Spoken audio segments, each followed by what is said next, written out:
பொதுவாவே நம்ம அ சொசைட்டில சொல்ற ஒரு விஷயம் என்ன அப்டின்னா, ஒரு குழந்தை வந்து நல்லவனாவறதும் சரி, இல்ல கெட்டவனாவதும் சரி, அவனுடைய தாயோட வளர்ப்பு தான் அதுக்கு முக்கிய காரணம் அப்படின்னு வந்து சொல்லுவாங்க. அ அதாவது அந்த தாயானவ அவ மேல வந்து அவன் நல்லவனா இருந்தா அந்த பெருமை அந்த தாய்க்கு, கெட்டவனா இருந்தா அது எல்லாமே அதுவும் அந்த தாயை தான் சாரும். அ இதுல வந்து சொசைட்டியோட ரோல் எதுவுமே இல்ல அப்படிங்கிற மாதிரி, அந்த தாய் தான் எல்லாமே காரணம் அப்படிங்கிற மாரி. இது எப்படி இத நம்ம ஒத்துக்க முடியும் சொல்லுங்க? அ ஒரு பொண்ணு வந்து கல்யாணம் ஆகி வரா. அங்க வந்து அவளுக்கு வந்து அ கல்யாண வாழ்க்கைனா என்னன்னு தெரியறதுக்கு முன்னாடியே குழந்தை பொறந்துருது.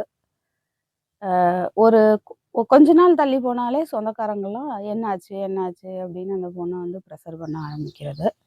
கணவன் வீட்டு சைடுல. ஆ போயி 1 வருஷத்துக்குள்ள குழந்தை வந்துரணும். அதுதான் எல்லாரோட எதிர்பார்ப்பும். கல்யாணம் பண்றதே வந்து குழந்தை பெத்துக்க தான். அப்படிங்கிற மாரி தான் இருக்கு. அப்போ சரி ஓகே. அந்த குழந்தைய வந்து அவ பெத்துக்கிறா. பெத்து அந்த தாய் தான் வளர்க்குறா. ஆ அப்ப வந்து அ அந்த குழந்தையோடைய வளர்ப்ப வந்து முழுக்க முழுக்க தாயோட பொறுப்பு அப்படின்னு இது பண்றீங்க. அந்த தாய அந்த குழந்தைய வந்து அதோடைய குணத்தையே நிர்மாணிக்கிறது அந்த தாயோட வளர்ப்பு தான் அப்படின்னு சொல்ற அந்த தாய வந்து நம்ம எப்படி பார்த்துக்கணும்? எப்படி அவள வச்சுக்கணும்? எவ்வளோ வந்து ஒரு ரிலாக்ஸான ஒரு மனநிலையில அவள வச்சுக்கணும். ஆனா, அதாவது நம்ம இந்தியால அதுவும் நம்ம தமிழ்நாட்டையே எடுத்துக்குவோம். தமிழ்நாட்ல ஒரு குழந்தை பிறந்த பொண்ண ஓகே சில ஃபேமிலிஸ் எல்லாம் தாங்க தான் செய்றாங்க. ஆனா, அது ரொம்ப ரேர். மேக்ஸிமமான குடும்பத்துல, அதுவும் இந்த காலகட்டத்துல அது எப்படின்னு தெரியல. அ பொதுவா அதாவது இப்போ ஒரு டீனேஜ்ல வளர்ந்து நிக்கிற குழந்தைங்களோட அம்மாக்கள பத்தி நான் பேசுறேன். அப்ப அவங்க அந்த குழந்தைய வளர்க்கும்போது, எவ்வளோ பேர் ரொம்ப மகிழ்ச்சியாவும், சந்தோஷமாவும் இருந்தது அவங்களுக்கு சூழ்நிலை.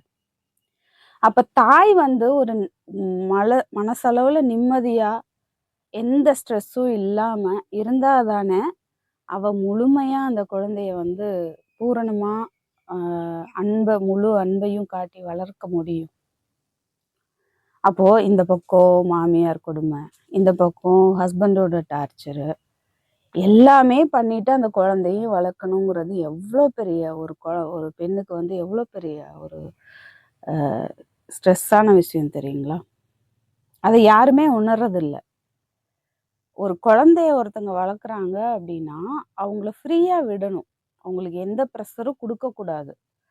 ஆனா, இந்த மக்களுடைய அறியாமை, மாமியார் அவங்களுடைய வெறுப்பு, அவங்களுடைய பழி வாங்குறது எல்லாத்தையும் அந்த பொண்ணு மேல காட்டுறது. தன்னுடைய குடும்பத்தோட வாரிச வந்து அவ குடுத்துருக்காங்கிற அந்த நன்றி உணர்வெல்லாம் அவங்களுக்கு இருக்கிறதே இல்ல. எவ்வளோ தூரம் மென்டல் ப்ரெஷர் பண்ற முடியுமோ, டார்ச்சர் பண்ண முடியுமோ அவ்வளோ பண்றது. இன்னொரு பக்கம் கணவன். கணவனும் கணவனும் எல்லாருக்கும் ரொம்ப அன்பா, கேரிங்கா இருக்கிறாங்களான்றது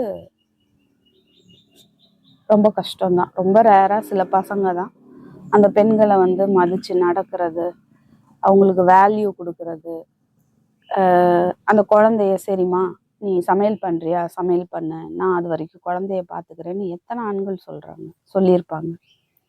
அப்ப எல்லா விஷயங்களும் சேர்ந்து அந்த பெண்ண வந்து போட்டு ப்ரெஷரைஸ் பண்ணும்போது, அவ என்னதான் செய்வா? சமயங்கள்ல குழந்தைய போட்டு அடிச்சிடுறது. இந்த மாரி விஷயங்கள்லாம் நிகழதான் செய்யும். அப்போ இந்த அளவுக்கு அந்த குழந்தை வளர்க்கிற விஷயத்துல அவளுக்கு அவள ஃப்ரீயாவே விடுறதில்ல. அவ்வளோ ப்ரெஷர் குடுத்துட்டு, அப்ப அந்த குழந்தை வந்து நாளைக்கு சரியில்லன்னா மட்டும் அதுக்கு அந்த தாய் தான் காரணம் அப்படின்னு சொல்றது எந்த வகையில நியாயம்? அப்போ அந்த தாய நம்ம எப்படி பார்த்துக்கணும்?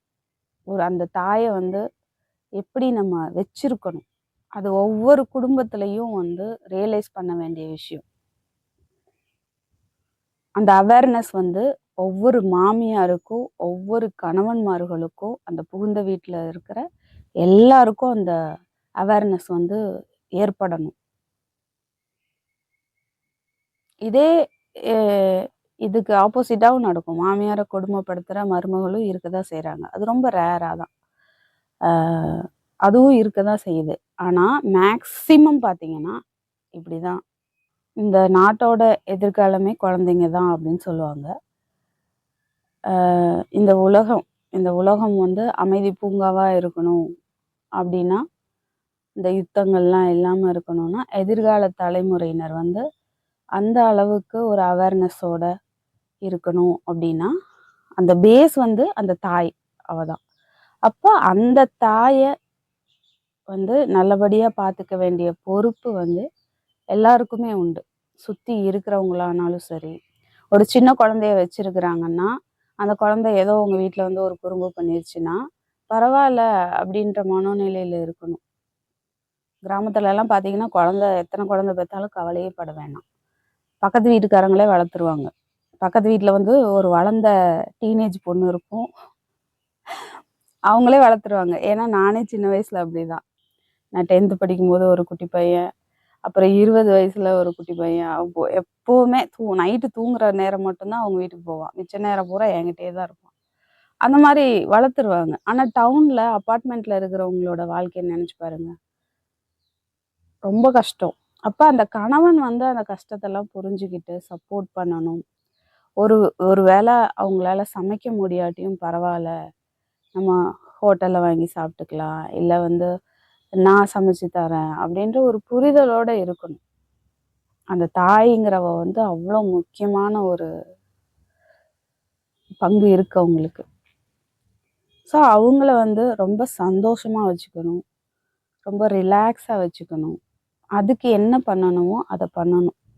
அப்போ தான் வருங்கால அந்த இளைய தலைமுறை வந்து ஒரு நல்ல ஆரோக்கியமான மனநிலையில் அவங்களும் இருப்பாங்க.